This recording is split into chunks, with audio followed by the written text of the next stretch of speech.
I was at a few events and I used the Godox V1 and the Godox V350 at the events. And I was really excited about the 350 because of the battery, and I love the battery in the V1 as well.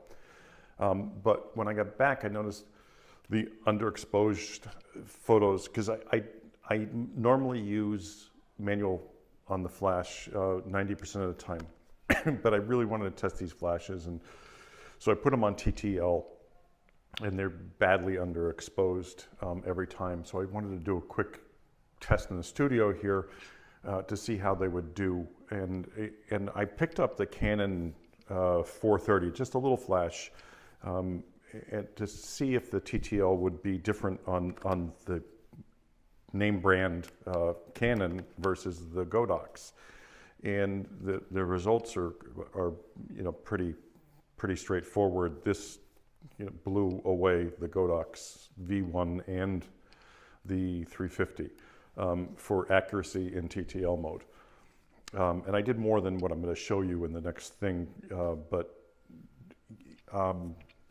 yeah, it's pretty substantial. So I really want to get the Canon EL1, which is a $1,000 flash. Now I love the ProPhoto flashes, and I told you before, the A10s, but the cost of repair on those is so cost prohibitive. And after your 1 year warranty, you're looking at $500 just to change a flash tube in one of those flashes, which is ridiculous. And I'm sure it's a couple hundred for Canon, but it's better than 500, and they don't care what the flashes are selling at the time, they're still going to charge you. But I may be switching just to the straight Canon Speedlights because of this test. It was really that astonishing. I remember doing this with Sony too, and I did buy the Sony flashes for their system because they were so much more accurate. I love the cost of the Godox, and they are pretty reliable, if you're straight manual. But if you're running TTL, and if you're just starting out and you want to get into flash and you want to run TTL because it's easier, and there's nothing wrong with that when the flash is on your camera and you're just trying things, especially with modifiers, any kind of modifiers. Straight flash, I'm sure the Godox would do fine, but when you pop a modifier on it and expect it to work in TTL mode, it just doesn't do it. But the Canon, it passed with flying colors. It was very impressive. So yeah, I mean, like I said, I don't shoot in TTL much, but when I do, and there are situations when I do, because I just want, that easy use, I would rather a flash that's going to handle it and that's going to work. And the Canon's flashes, I think this thing's 7 years old, and it was impressive. And the recycle time is not bad on it at all. The EL1 has the rechargeable battery. These don't. They have the AA's. I have the rechargeable, but still it's not that big battery.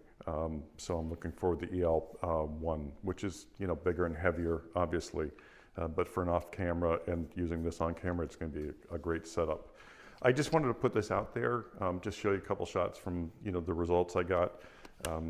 But yeah, like I said, I have nothing wrong with Godox. I have nothing, or Flashpoint or Godox or whatever. But as far as the running gun TTL, boom, I just want to get the shot. The Canon blew them away. So anyway, have a great day. Hope this helps.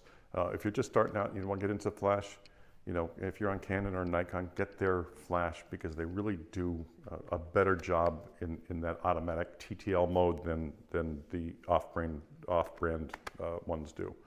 Anyway, hope this helps, and have a great day.